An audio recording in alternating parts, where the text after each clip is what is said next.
சாசேஜி என்னன்னு தெரியல, சிக்கன் மாதிரி இது ஃபுல்லாக.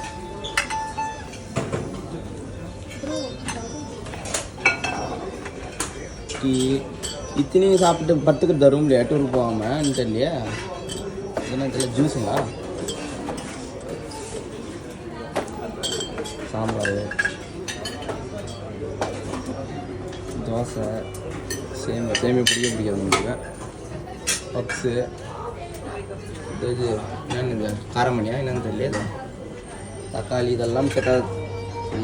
சீஸ்க்குது, இதோ ஸ்வீட்டு, பெரிய பண்ணு, இதுதான் அரபிக் பண்ணுன்னு சொல்லுவாங்க. இதை இந்த பாரு, இது பண்ணு, இது பண்ணு, இதுவும் டைப் பாரு.